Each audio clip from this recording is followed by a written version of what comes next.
오늘 하나님이 우리에게 허락하신 말씀의 제목은 준비된 선물입니다. 함께 고백합니다. 준비된 선물. 준비된 선물. 네. 그리고 부제가 있는데 뭐냐면 있는 모습 그대로 나오라는 겁니다. 하나님이 우리에게 준비해 주신 선물이 있어요. 그게 뭐라고요? 우리가 있는 모습 그대로 나아갈 수 있는 것, 그것이 하나님 우리에게 준비한 선물이신 줄 믿습니다. 아멘.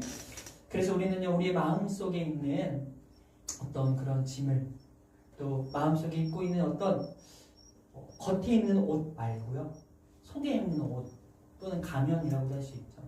그런 것들을 벗어 던지고, 정말 그럴 때 하나님이 나에게 주시는 은혜가 있는 줄 믿습니다. 내가 입고 있는 옷 똑같이 우리가 어떤 잔치에 간다고 했을 때 정말 막 어린아이처럼 뛰놀고 정말 허물없이 지낼 수 있는 사람들이 모이는 그 자리에 제가 예를 들어서 이렇게 격식 있게 옷을 차려입고 가고 구두를 신고 가고 해서 거기서 같이 춤추고 노래하고 기뻐하고 좋아할 수 있나요? 어떻게 해야 돼? 그러면 그 옷도요, 옷부터 풀어헤치죠. 벗어 던지죠. 그래서 같이 놀잖아요. 마찬가지로 우리가 주님 은혜 안에서 이렇게 입고 있으면 누릴 수 있는 게 좀 한계가 있어요. 옷이 주는 어떤 제약이 있듯이. 근데 우리의 마음에도 옷이 있다라는 거예요. 우리 마음에 입고 있는 그 옷을 입고 있을 때 받는 은혜와 정말 그 옷을 벗어 던졌을 때 받는 은혜는 다를 줄로 믿습니다. 오늘 그 은혜를 경험하는, 또 그 은혜를 통해 또 우리가 새롭게 만나는 그 하나님을 경험할 수 있게 축복드립니다.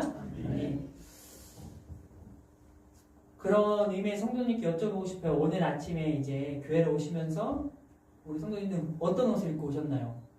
이제 저는 자켓까지 걸쳐 입었는데, 그쵸? 우리 성도님들 이제 날이 더워지니까 옷이 짧아지셨잖아요.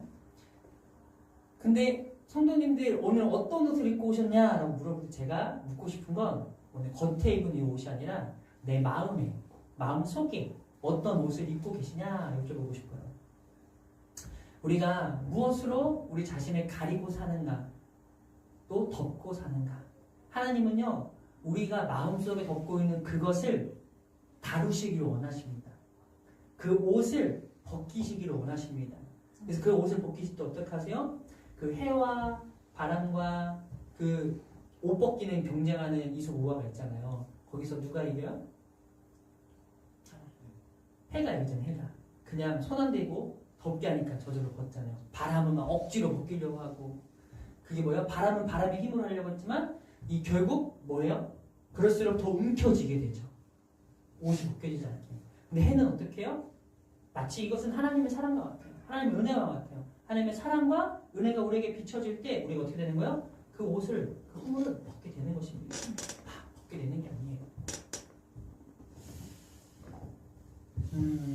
그래서 이런 은혜가 우리에게는 선물이라는 것입니다. 그래서 우리에게 있어서 선물이라고 하는 것은 참 내가 받고 싶은 거, 그리고 나에게 유익이 되는 거, 그리고 이왕이면 저 크고 높으신 분이 주시는 선물이라면 그런 거 받으면 좋잖아요. 좋은 차, 집. 요즘 같을 때 한 10년 전에, 아니요, 다시 한 SK 그 주식을 사기 하신다든가 뭐 그런 거 있잖아요. 미리 알면 좋았을 건데 그런 게 진짜 선물인데 라고 생각할 수도 있지만, 이곳에 앉아 계신 분들은 내 영혼에 대한 관심을 정말 1이라도 가져보셨다면, 그리고 말씀 안에서 살아보겠노라고 나름대로 몸부림쳐 보신 적이 있다면, 그리고 하나님은 누구시고 나는 누구인가, 나는 어디서로부터 왔고 사람은 죽으면 그대로 끝이 나는가에 대한 어떤 그런 철학적인 질문을 한 번이라도 가져보았다면, 그러면 그러네, 이게 진짜 선물이네 라고 생각하는 지점이 생겨요. 그게 뭐냐면 방금 말씀드린 이 지점입니다. 하나님이 내 힘으로 해결할 수 없었던 이 마음의 옷을 벗겨주시려고 준비하셨구나. 나를 있는 모습 그대로 나아오라고 해준 그것이 내가 받을 수 있는 가장 큰 선물, 귀한 선물 중에 하나구나를 깨달을 수 있을 줄로 믿습니다. 아멘. 우리가 오늘 읽은 본문은요, 어떻게 보면 인류의 역사에서 가장 비극적인 아침이 그 날입니다. 읽지 않았지만 그 앞에 본문은 뭐예요? 하나님께서 먹지 말라고 하셨던 선악과를 그리고 아담 그들이 먹었습니다. 첫사람이 먹은 거죠. 그로 인해 죄가 우리로 들어왔다고 말하는 원죄라는 것을 우리는 알고 있죠. 그리고 그 시작이 뭐예요? 사탄이 속인 거죠. 뱀의 모습으로 먹음직도 하고 보암직도 하고 탐스럽기도 한 그 열매를 먹게 합니다. 그러니까 그렇게 되니까 이들이 어떻게 돼요? 자신에게 내가 얼마나 부끄러운 존재인가를 알게 된다는 거죠.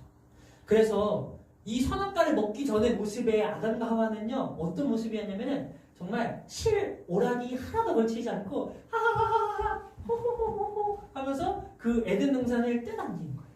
뭐 없이? 부끄러움도 없이, 수치도 없이. 상상이 되시나요? 우리가 집에 있으면 이제 저는 아주 벗고 있지는 않거든요. 근데 어떤 분들은 진짜 그렇게 그래야 편하다고 하시는 분도 있더라고요.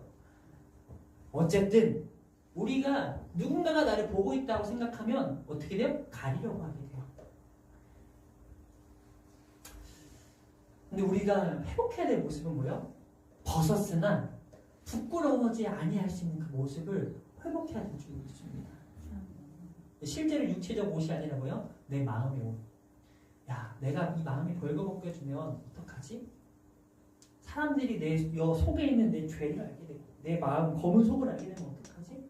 그런데도 나를 여전히 나의 그 모습 그들이 받아줄까? 쉽지 않거든요. 이제 아담과 하와를 통해 우리가 본문을 통해 보게 된 게 뭐예요? 그들이 숨게 되었다는 거예요. 10절은 뭐라고 해요? 내가 벗었으므로 두려워하여 숨었나이다 라는 거예요. 이들이 지금 자신을 뭘로 보고 있냐면 내 눈으로 나를 봤을 때 야, 이렇구나 싶은 거예요. 그래서 성경에서 7절은 뭐라고 하냐? 이에 그들의 눈이 밝아졌다라고 해요. 그들의 눈이 밝아져서 자기들이 벗은 줄을 알고 지금까지 벗고 있었던 애들이 이제 알았다는 거예요. 뭐예요? 무화과 나뭇잎으로 옷을 만들었어요. 왜 옷을 만들어요? 가리려고. 그게 벗어서 부끄러운 걸까요? 아니면 내 안에 뭔가가 드러난 것 같아서 그걸 감추고 싶어서 뭐라도 가리고 싶었던 걸까요? 그래서 그걸 통해 우리가 알 수 있는 건 뭐예요? 이 무화과 잎으로 그들 자신을 가리려고 했던 그 시도는 그들이 죄책과 수치를 통해 나를 보기 시작했다는 거예요. 근데 이게 그들은 무화과 나뭇잎으로 가려있지만 그리고 오늘날은 옷을 입고 살잖아요. 그럼 우리는 뭘로 우리의 죄책과 수치를 가리고 있는가? 생각해 봤더니요. 오늘날에도 이런 게 있어요. 학벌, 좋은 차, 인맥, 자격증, SNS. 그래서 좋은 차를 타면 높은 사양의 차를 타면 마치 내 인생이 이 차에 걸맞는 인생이 된 것 같고 딱 좋은 차에 브랜드 로고가 박힌 키를 테이블에 탁 올려놓고 친구를 만나면 나도 모르게 되는 것 같고 근데 그런 것들은 유효기간이 있고요. 우리는 알아요. 그게 전부가 아니라는 걸. 그런 것이 사실은 나의 외로움, 불안을 잠시는 가려줄 수 있고 조금은 가려줄 수 있는데 전부는 못 가려주고요. 그리고 끝까지 가려주지도 못해요. 그리고 한 가지 더 말씀드리고 싶은 게 있어요. 이 무화과 이 나의 죄책과 수치를 가리는 것은 이것은 그냥 다만 세상에만 있는 것이 아닙니다. 뭐냐면 거룩해 보이는 것 마치 종교적인 부분에서도 이런 무화과 잎이 있다라는 거예요.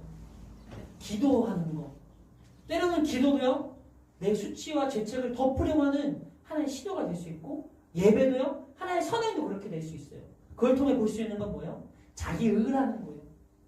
내가 이렇게 했으니까 나 기도했으니까 나 예배 드렸으니까 나 이런 선행을 했으니까 이걸 통해서 나의 어떤 죄책 나의 불안 나의 어떤 두려움 이것을 뭐 하려고 한다고요? 가리려는 시도를 한다는 겁니다. 내 스스로 내 수치를 덮으려는 시도를 한다는 겁니다. 근데요 이건 뭐예요? 세상의 어떤 성취, 좋은 차, 어떤 직책 그것이 아니라 거룩해 보이는 기도도 그럼 기도해야겠구나, 예배드려야겠구나, 좋은 일 해야겠구나 했는데 사실은 그것조차도 또 다른 똑같은 무화과 잎이 불과하다는 거죠. 우리는 어떻게 해야 될까요? 이제는 우리는 그러면은 이 나를 가리는 것 어떻게 해야 될까요? 또 거기에다가 더 봐야 되는 건 뭔지 아세요? 제 얘기예요, 제 얘기. 이렇게 하면 될 줄 알았어요. 이렇게 하면 저에게 있는 이 죄책과 수치와 두려움과 이 불안을 감추고 없앨 줄 알았어요. 그 중에 하나가 뭐였냐면 회개예요, 회개. 내가 정말 회개를 더 많이 하면, 더 깊게 하면 내가 어떻게 보면 신앙적으로 성공하겠구나.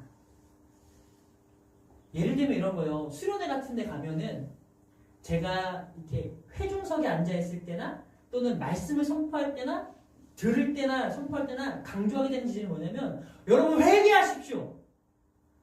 내가 어떤 말을 했는지 어떤 생각을 품었는지 내가 생각나는 죄나 생각나지 않는 죄까지도 여러분 회개하십시오. 그래서 이건 의미상 제가 조금 표현을 할게요. 쥐어짜는 거예요. 회개를. 내가 얼만큼이나 나쁜 존재인지를 스스로 나를 나쁜 놈으로 막 몰아가는 거예요. 내가 얼만큼이나 더러운 존재인지를 막 만드는 거예요. 그러면 뭐가 커지는 줄 아세요? 내가 받을 은혜가 커지거든요. 내가 흘릴 눈물의 양이 많아지거든요. 그러면 그만큼 내 마음이 시원해지거든요. 그러면 된 줄로 알았어요. 나의 어떤 죄책감을 가리기 위해서 어떤 눈물, 비참한, 내가 이렇게 비참한 존재이구나, 나란 사람이 이렇구나라는 것을 내가 증명하면 하나님 앞에서 그럼 용서를 받는 거라고 생각했어요. 근데 그것이 아니라는 거죠. 내가 그렇게 해서 받을 것이 아니라 하나님의 은혜와 하나님의 자비는 이미 우리에게 있다라는 거예요. 내가 하나님을 찾아 나서는 것이 아니라 하나님이 나와 함께 알고 있다라는 것을 문 밖에 서서 두드리는 거예요. 누구든지 문을 열면 내가 그에게로 들어가 그와 더불어 먹고 마시고 함께 하나님께 누리게 된다는 거죠. 그래서 내가 충분히 비참해지면 하나님이 나를 용서해 주실 것이다. 이건 우리 마음속에 깊이 자리 잡고 있는 하나의 거래의 심리일 수 있다는 거예요. 신앙생활조차도 조건으로 하려고 하는 모습일 수 있다는 거예요. 성도님들 기억하십시오. 나를 구원하는 것은 내 어떤 눈물의 양이 아닙니다. 나의 어떤 회개의 제목이 아닙니다. 하나님의 자비, 하나님의 그 약속, 그 사랑, 그 깊이가 우리를 용서하시고 구원하신다는 것을 기억하시기를 축복드립니다. 그래서 우리의 진정한 회개는 나로부터 나온다는 게 아니라는 거예요. 누구로부터? 하나님께로부터 나온다는 것을 기억하십시오. 그럴 때 하나님은요, 아담에게 물어보시는 거예요. 아담아, 네가 어디 있느냐? 9절에 보니까 하나님이 아담을 부르십니다. 그에게 이르시되 네가 어디 있느냐라고 하셔요. 하나님이 아담을 왜 찾으셨을까요?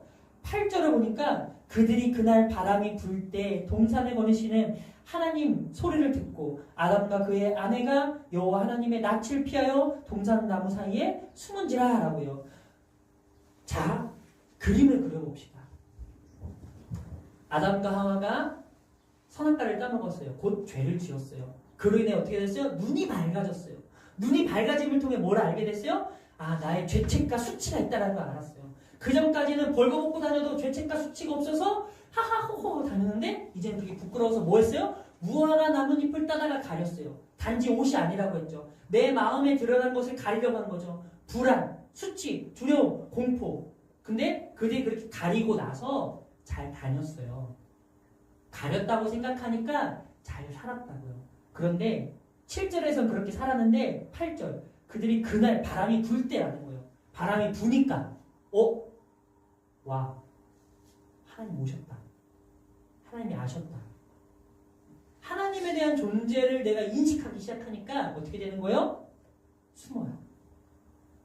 그때까지는 내가 가리고 있는 걸로 가려질 줄 알았는데 하나님이라는 존재 앞에 내가 서니까 이제는 가린다고 되지 않는 걸 아니까 어떻게 해요? 숨어요. 숨어서 하나님 찾으시는 거예요. 아담아, 네가 어디 있느냐? 제가 한번 두 가지 상황을 보여드릴게요. 하나님이 막 진짜 진노하고 무서운 목소리로 아담아! 네가 어딨냐? 나와라! 라고 하셨을까요? 아담아 어딨니? 어떤 걸로 물어보셨을까요? 성경에 나와 있지는 않지만 저는 후자일 것 같아요. 그리고 또 여쭤볼게요. 하나님 왜 부르셨을까요? 어디 있는지 몰라서? 왜 숨었는지 몰라서? 아닐걸요? 우리에게도 마찬가지인 거예요. 하나님이 나를 찾으신다면 내가 감추고 있는 걸 다 알고 내가 숨는 걸 다 아시는데 어디 있는지 뻔히 아시는데 왜 숨는지 뻔히 아시는데 나보고 왜 어디 있냐고 물어보실까요? 이건 어떤 그 지리적인 질문이 아니죠. 한번 여쭤볼게요. 여러분 지금 어디 계세요? 교회에 와 계시죠? 그쵸? 하나님 물어보시는 거예요. 나는 여기에 있는데 하나님은 어디에나 계십니다. 내가 아팠던 그 순간에도 상처 입었던 그 순간에도 하나님 내가 죄를 짓고 있던 그 순간에도 하나님 거기 계셨습니다. 다 알고 계셨습니다. 그래서 지금 여기에 나에게 물어보고 계신 거예요. 오늘 여기 이 자리에서 나는 여기 있는데 너는 어디에 있니? 이게 하나님이 우리를 부르시는 첫 번째 부르심이에요. 우리가 숨어 있을 때 나를 먼저 찾아오신다는 거야. 혼내시려고? 아니요. 왜 찾아오셨을까? 우리가 21절 말씀을 함께 읽어보길 원합니다. 자, 시작. 여호와 하나님이 아담과 그의 아내를 위하여 가죽옷을 지어 입히시니라. 아멘. 하나님이 뭐 하셨어요? 옷을 지어 입히셨대요. 아담과 하와는요 분명 에덴 동산에서 쫓겨납니다. 추방되죠. 그러니까 내가 지은 죄에 대한 어떤 그 책임을 지게 하세요. 그러나 그의 존재 자체를 건드리시는 것이 아니에요. 그의 영혼 자체, 그의 구원 자체가 취소되는 게 아니에요. 하나님과 그들 사이가 끊어지는 것이 아니에요. 왜요? 그 어떤 것도 하나님과 우리 사이를 끊을 수 있는 것은 없다고 했습니다. 근데 하나님은 스스로가 공의로운 분이시고 또 스스로가 은혜의 하나님이시기 때문에 스스로 또 거짓말하지 않으시는 분이시기 때문에 이것을 동시에 만족시키셔야만 했어요. 이 부분은 어떤 교리적인 부분이고 또 이해가 필요한 부분이니까 이 설명은 다음에 기회는 다시 더 하겠습니다. 다만 우리가 집중해야 될 것은 뭐예요? 하나님이 그런 우리를, 자격 없는 우리를, 죄진 우리를, 벌받아 마땅한 우리를 어떻게 했다고요? 먼저 입히셨다라는 거예요. 야, 너 왜 무화과 나뭇잎으로 가리고 있어? 그리고 뭐요? 야, 그게 가린다고 가려지냐?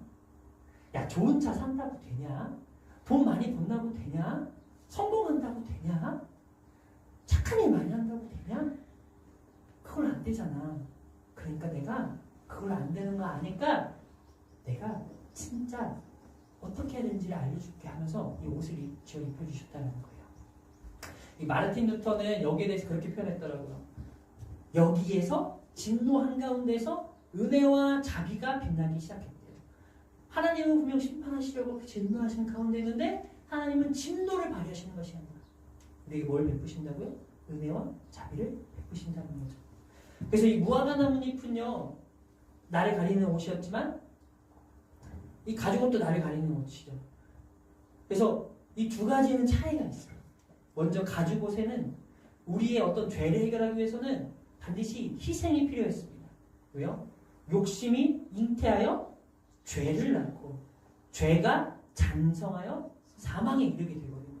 그러니까 곧 욕심으로부터 시작된 우리의 욕망으로부터 시작된 그것은 죄를 짓게 되는 그 과정인 거고 우리의 죄는 곧 죄진 나는 뭐예요? 죽을 수밖에 없다라는 거예요. 근데 이 문제를 해결하려면 뭐가 필요했다? 생명의 희생이 필요했다. 누군가는 죄값을 치러야겠다. 그래서 누군가 하나님은 양을 잡으심을 통하여 양의 피 흘리심을 통하여 우리의 죄를 그에게 전가하시고 그래서 그 아담과 하와에게 그들의 생명을 빼앗는 것이 아니라 그들에게 생명을 다시 허락하신 거예요. 그래서 그 하나님 하신 게 뭐냐? 그들의 힘으로 스스로 해결할 수 없는 그것 눈이 밝아져서 보고 있는 자신의 수치, 두려움, 불안함, 자책감 이것을 어떻게 했다고요? 덮어주셨다고요. 뭘로요? 가죽옷으로서. 하나님이 친히 그 옷을 입혀주신 것입니다. 무화과 나뭇잎은요 인간이 스스로 만든 거예요. 아담과 하와가 직접 만든 거예요. 그 노력은 값쌉니다. 물론 수고하고 땀 흘려서 얻은 좋은 차, 집, 성공, 그 노력에 대한 그 가치를 비하하려는 것이 아니에요. 그러나 상대적으로 우리가 이것을 의미상 비교해보자고요. 그것이 영원한가요? 그것이 절대적인가요? 그래서 우리는 그것을 값싼 노력이라고 말할 수 있는 거죠. 그 무화과 나뭇잎은요, 꺾는 순간 금방 마르고 바스러지는 일시적인 덕에 불과합니다. 곧 그건 영적으로 무슨 의미라고요? 행위를 통한 자기 의라고요. 내가 해결할 수 있을 거라는 거. 하나님 근데 그것을 다 아시고도 어떻게 하신다고요? 친히 옷을 지어 입혀주시고 생명의 희생을 통해 첫 피 흘림을 가지시고, 그리고 이것은 곧 나중에 뭐가 이어지는 거예요? 예수 그리스도의 보혈에서 피 흘려주심으로 예수님은 자신을 통하여 우리를 덮어주신다고요. 그래서 우리가 누구 안에? 예수 안에. 그리고 예수님이 누구 안에? 우리 안에 계심을 통하여 우리를 옷으로서 입혀주신 것과 같다라는 것입니다. 그래서 우리의 수치를 누가 대신 지셨어요? 예수님께서. 죄 없으신, 수치 없으신, 두려움이 없으신 그분이 십자가에 못 박혀 우리 위해 대신 피 흘려 주셨다는 것입니다. 그렇다면 이것은요, 언제부터 준비가 되었는가? 그리고 이것은요, 단지 그냥 응급조치가 아니라는 거예요. 이거 어떻게든 해결해야겠다가 아니라는 거예요. 하나님께서는 창세 전부터 여기서 준비하셨고, 왜요? 나를 창세 전부터 계획하셨다고 하셨거든요. 그래서 에덴 동산에서 가죽옷을 통하여서 준비하시고, 그리고 갈보리의 그 십자가에서 완성하신 줄로 믿습니다. 아담의 범죄에 지어서 큰일 났다. 이 문제를 어떻게 해결하지가 아니라 하나님이 그것을 준비하시고, 하나님 우리를 위해서 준비하신 그 선물이라는 것을 기억하시기 바랍니다. 우리는 그 선물을 받기만 하면 되는 거예요. 하나님이 나를 위해서 가죽옷을 지어 입혀주셨구나. 그 가죽옷이라는 것이 예수님을 의미하는 거구나. 나는 그 예수님을 받아들이면 되는 거구나. 내가 애쓰지 않아도, 내가 노력하지 않아도 믿기만 하면 되는 거구나. 아멘? 그리고 내가 믿을 때에 그때부터 나의 세상을 바라보는 렌즈가 달라지기 시작하는 거예요. 그래서 이 성결교와 감리교의 시작이라고 할 수 있는 요한 웨슬리는 그렇게 얘기했습니다. 하나님이 먼저 일하시기 때문에 우리가 일할 수 있다는 거예요. 아멘? 네, 이것을 어떤 종교적인 언어로는 말하면 선행적 은총이라고 해요. 우리는 하나님을 찾을 수도 없고 우리는 어떻게 할 수도 없는 존재인데, 그런 하나님 우리를 먼저 찾아와 주셨다는 거예요.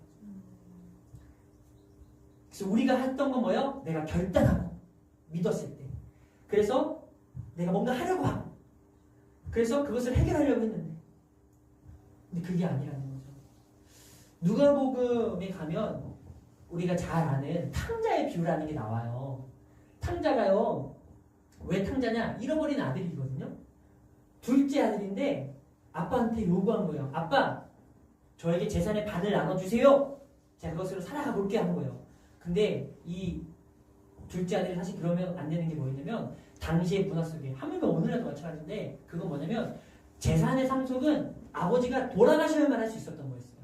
근데 그 아들이 자기의 권리를 요구했죠. 그러면은 듣는 사람 입장에서는 당시 문화 가운데 뭐예요? 야, 이 자식이 지금 나를 죽은 사람 취급하네? 나를 무시하네? 지금 나를 어떻게 생각하는데, 하물며 뭐예요? 반반이 안 돼요. 장자가 3분의 1을 갖고요. 그리고 나머지 자녀들이 나눠 갖는 거예요. 근데 둘째 아들이 뭐 했다고요? 절반을 달라고 요구했어요. 그럼 누구도 무시하는 거예요? 형도 무시하는 거예요. 당시의 문화 가운데 조금 격하게 표현하면 돌 맞아 죽어도 싼 짓을 한 거예요. 근데 아버지는 어떻게 해요? 그렇게 해요.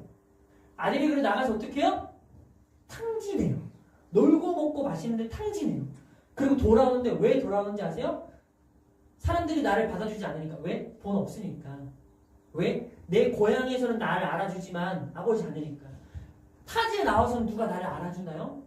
그러니까 그가 있을 수도 있었던 곳은 돼지 우리 가운데 가서 나 일할 수 있게 해주세요 했더니, 그래? 너 우리 집에서 같이 살 수는 없고 돼지 우리 가서 물 치면서 돼지랑 같이 살아라 해갖고, 근데 밥도 잘 안 주니까 뭐 했어요? 돼지가 먹는 쥐업 열매를 먹고 돼지 사료를 먹고 산 거예요. 이걸 먹다 보니까 깨달은 거예요. 나 집에 가면 내가 가서 일이라도 하면 아빠가 밥은 줄 텐데 내가 지금 뭐 하고 있는 거지? 돌아가야겠다. 내가 돌아갈 자격 없는데, 내가 갈 곳이 없는데, 그래도 갈 곳이 거기밖에 없네? 돌아가야 된다. 돌아가기 결단한 거예요. 그러니까 이게 우리의 모습이라는 거예요. 돌아가겠다 결단을 하고 뭘 결심하냐? 가서 내가 아들로 취급받을 것이 아니라 종으로 취급받을 테니까 날 종으로 대해주세요. 나 그렇게 얘기해야지. 품꾼으로 여겨달라고 얘기해야 되지. 그래서 아빠가 주는 그 월급으로 먹는 걸로 살아야지. 아빠가 아니죠. 주인이겠죠. 그러니까 내 힘으로 해결하는 그 시도로 돌아왔는데 이제 아버지가 어떻게 하시는지 아세요? 저 멀리 보이는데 아들인 것을 알아봤대요. 우리가 거기서 볼 수 있는 건 뭐냐면 기다렸다라는 거예요.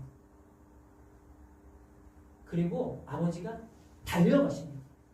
또 당시의 문화 가운데 가부장은요 뛰지 않았어요. 당시의 옷은 길어요. 제가 긴 치마 입어보진 않았지만 긴 치마 입고 뛰려면 어떻게 해야 돼요? 걷어 올려야 돼요. 그건 뭐예요? 수치예요. 죽기보다도 하기 싫은 게 그런 거예요. 근데 그걸 한 거예요. 왜? 아들이 돌아왔으니까 다 필요 없는 거예요. 막 달려가는 거죠. 수치를 대신 짊어진 거예요. 아들이 져야 되는 수치를. 그리고 자신의 옷을 입히고 가락지를 끼고 옷을 씻기고 잔치를 벌여줍니다.